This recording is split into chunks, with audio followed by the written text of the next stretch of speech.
Sir, Iran Islamic దేశం అయినప్పటికీ మిగిలిన ఇస్లామిక్ దేశాలపై ఎందుకు అటాక్ చేసింది? అసలు ముస్లింల ప్రస్తావన వచ్చినప్పుడు సున్నీ షియాల వివాదం తెర మీదకి వస్తూ ఉంటుంది. అసలు సున్నీ షియాల వివాదం ఏమిటి? ఇది షియా సున్నీ వివాదము కాదు, షియా సున్నీ ఘర్షణే కాదు. షియా సున్నీ ఘర్షణ అయితే అమెరికా దాడికి ముందే చేయాలి కదా. అమెరికా దాడికి ముందు చేయలేదు కదా. ఇది ప్రధానంగా మీకు అమెరికా, ఇజ్రాయిల్ ఒకవైపు, ఇరాన్ మరోవైపు. సో ఈ దేశాలన్నీ ఇప్పుడు ఇరాన్ కోపంగా ఉన్న దేశాలు, ఇరాన్ అటాక్ చేస్తున్న దేశాలన్నీ కూడా అమెరికా మిత్ర దేశాలు, ఇజ్రాయిల్తో సంబంధాలు నార్మలైజ్ చేసుకున్నవి లేదా చేసుకోవాలని చూస్తున్నవి.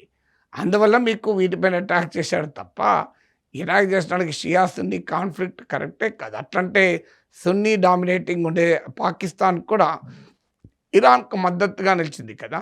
మరి అక్కడ షియా సున్నీ ఇష్యూ ముందుకొచ్చిందా? అందువల్ల మీకు ఇక్కడ యుఏఈ, జోర్డాన్, బహ్రెయిన్, ఖతార్, ఈ కంట్రీస్లో, కువైత్లో అమెరికా మిలిటరీ స్థావరాలు ఉన్నాయి. ఇరాన్ మొదటి నుంచి కూడా చెప్తూ వచ్చింది, మాపై కనుక అటాక్ జరిగితే మేము అమెరికన్ స్థావరాలను లక్ష్యంగా చేసుకొని దాడి చేస్తామని మొదటి నుంచి కూడా చెప్తూ వచ్చింది. ఇలా కొత్త ఏమీ కాదు. నేను అమెరికా పైన అటాక్ చేయాలంటే చాలా దూరం. ఈవెన్ ట్రంప్ కూడా తన రీజనింగ్లో అదే చెప్పాడు. అమెరికాకు, అమెరికా మిత్ర దేశాలకు, అమెరికన్ స్థావరాలకు ఇరాన్ ప్రమాదంగా ఉంది అని ట్రంప్ ముందు నుంచి చెప్పాడు.